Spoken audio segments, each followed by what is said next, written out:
That's really good. Well, I decided to take a little trip, so I'm going to head out in the cold and blizzard weather. It's snowing a little bit, sleet, rain. It's only 36 degrees, so it's not quite freezing, but there was snow on the ground, or is snow on the ground from earlier today. And I'm going to go out and see what I can find. I'm a little antsy, I think, for some good weather. I've been cooped up inside I'm running my own businesses now and just doing that 100%, and it's crazy in so many ways, you know. It's been pretty crazy, but I spend all day right now mostly just designing new products in my basement on the computer, not even aware of what's going on outside and whether there's sunshine or not. And apparently there's not, but I'm gonna get out and I want to go see if I can see something peeking up through the ground a little bit. While I'm out, let's go out and see if I can see any early signs of sego lily popping up, because it starts coming really early in the spring, and I think there's a possibility. So that's what we're out for today. Is we're on the hunt for the early sproutings of sego lily in February in the desert of Utah. So let me show you what it looks like out here right now. It's going to be pretty wet, pretty cold, and probably muddy, but let's go have an adventure, see what we can find. So I'm walking now. I was driving past the stores down here, Costco in Saratoga, and I saw all these geese. And it got me curious why we have a whole bunch of Canada geese here. They look like they're feeding on something. So I'll try not to bother them too much, but I want to see if I can see what they're eating. So if we come on over here, take a look. Very interesting. So here I can see one of my favorite late winter, early spring plants, and that's blue mustard. And there is a lot of that coming up in here right now. And that plant I just pulled up looks like a prickly leaf lettuce. But these are definitely blue mustard. This is not prickly leaf lettuce. There's a thistle, probably nodding thistle right there growing. I haven't eaten much today, so we have a little bit of that.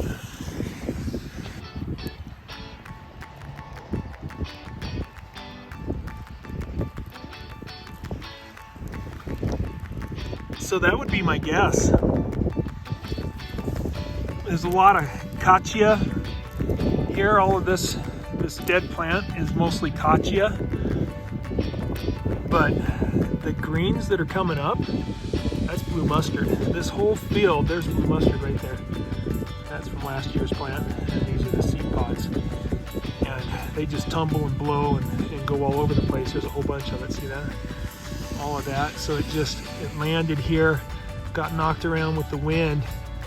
There was one that was in the ground, it grew here. So that's what is coming up in this cold weather, and that is most likely what these goose are eating. These geese, what these gooses are eating. But that is absolutely delicious. I love blue mustard so much.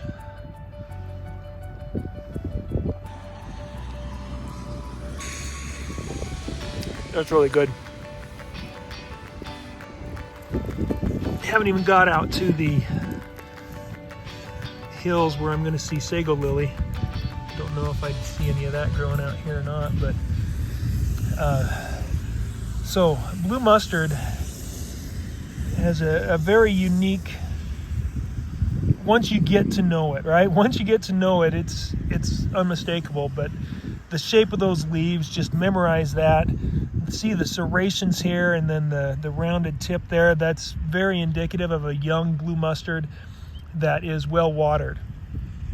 Here's another one that's a little younger, but still has some of that shape to it. And then you've got a whole bunch of them here. And there are other plants in here, no doubt, but you can see those little round paddle shape leaves. That's blue mustard. So some of it is the shape of the plant. Some of it is the understanding of what will grow this time of year. But I think that is what these geese are feeding on. Here's some old blue mustard from last year. There's a lot of it out here, so there has been quite a bit. And here's an older plant that's been growing for some time. That right there, that is going to be absolutely delicious.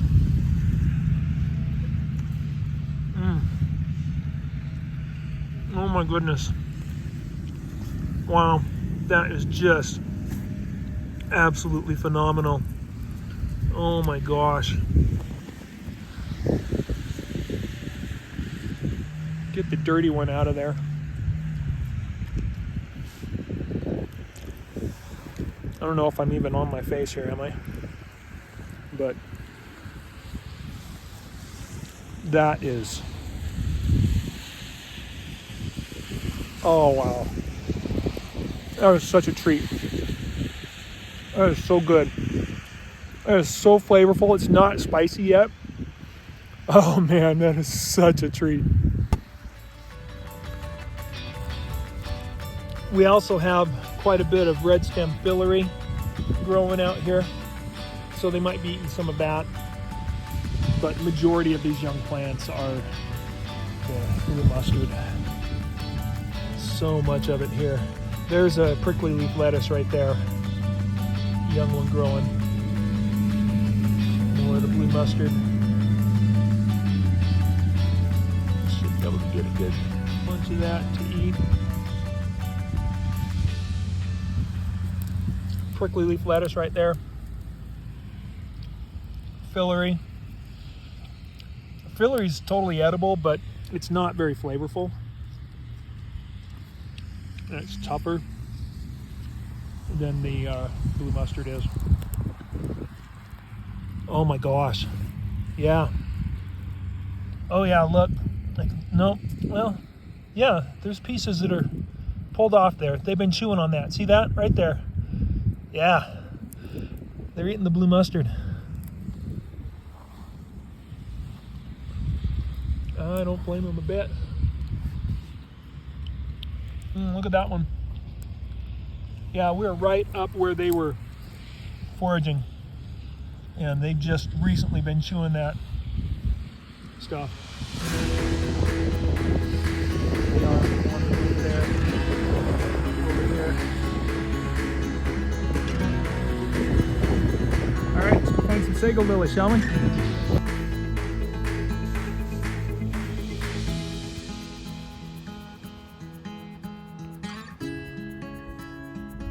And of course, I choose one of the high spots in the city to go. Let's go looking. So we got a bit more snow here than most other areas.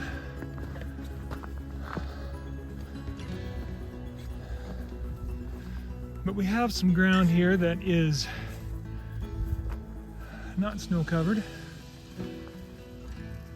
So we do have some growth coming up in here. And of course, it's warm enough. The snow is not going to last a day. It's already melting as it hits, and it's midday today, so by tomorrow afternoon I would expect it to all be gone.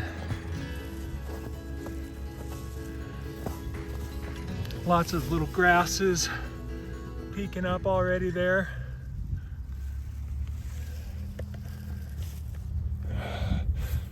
But can we find sego lily? That's the question, right? Sego lily likes to grow next to and underneath sagebrush, so I'll be looking a lot inside the sagebrush plants. So one of the easiest options to help me find sego lily would be to find an old one. If I can find an old dead stem, which looks just like all of this dead plant in here. If I could find an old sego lily stem, that'll give me an idea of an area where I can look.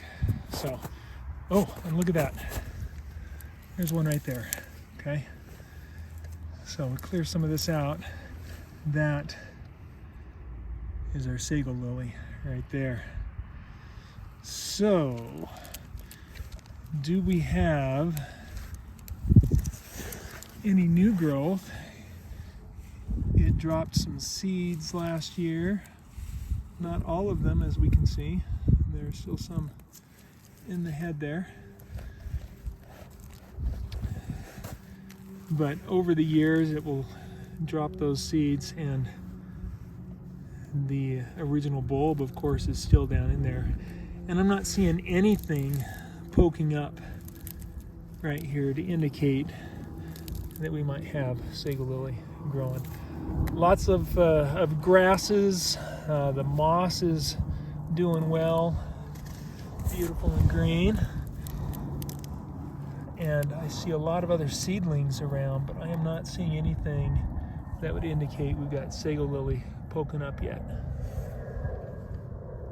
So let's move some other undergrowth and keep looking.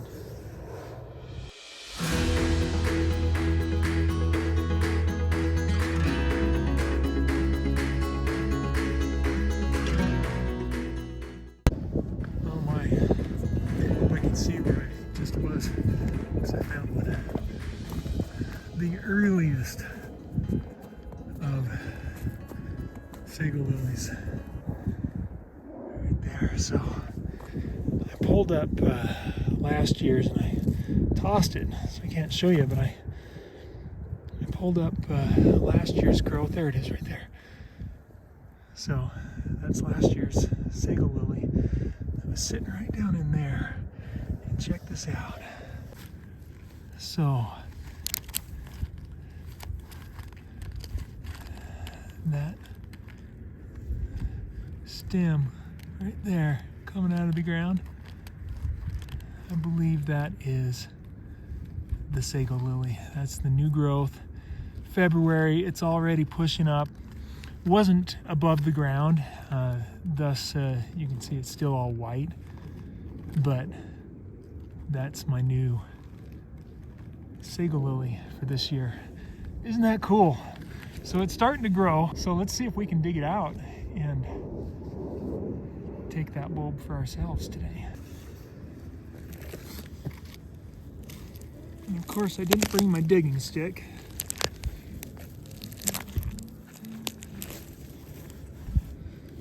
So we'll work with what we have here.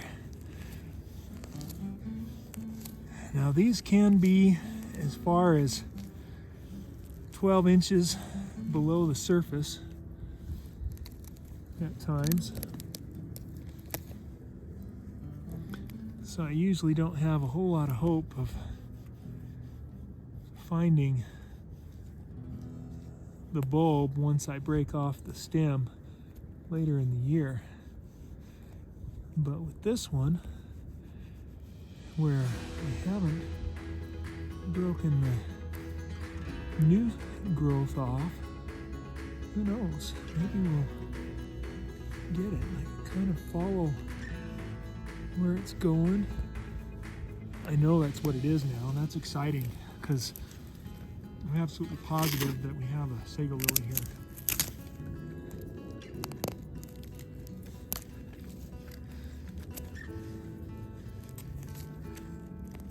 So I can get all the debris out of the way. I have to get my fingers in there.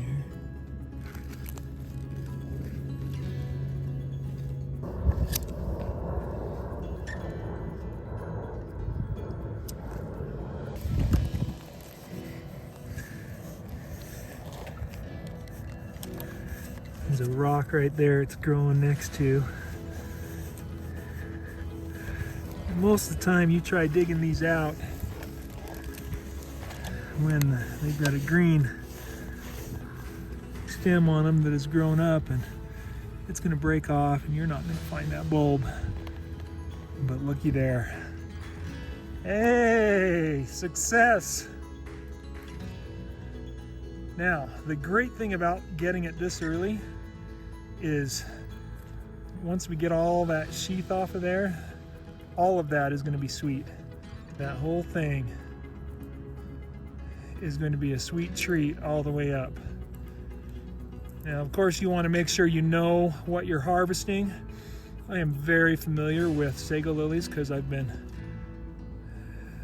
digging them up and eating them and investigating them, gosh, 15 years now. So, but let me show you how to verify. You definitely don't want to be eating anything if you don't know 100% what it is. So I'm going to take this over and clean it off, clean my hands, and show you how to verify that we've got a sego lily.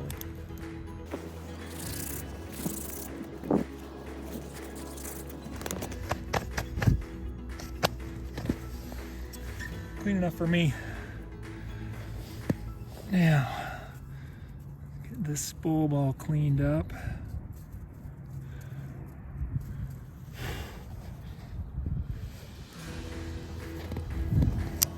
Always carry a sharp knife. One of the most useful tools, if you ask me. Oh, that sounds wonderful. So what we're looking for is no more than 4 thick rings. And as you can see here, what we have is the outer ring, second ring, and the center ring there. So I know that this is indeed a sego lily bulb.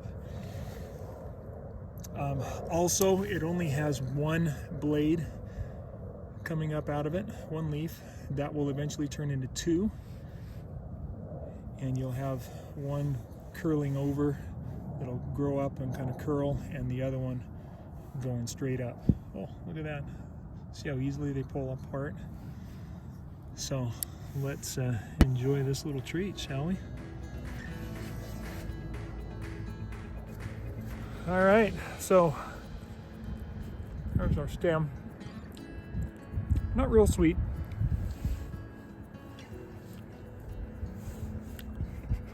Wow. Oh my goodness. Now, if I could just find a couple dozen of those, a good bowl full of blue mustard, this would be an amazing day. I happen to know where I can find the blue mustard in abundance. And now that I know how to find the sego lily, a little bit of time, I could probably do that. Thanks for joining. Please hit subscribe, give it a thumbs up, share it with those that you think might be interested, and come join me on a tour if you're in Utah.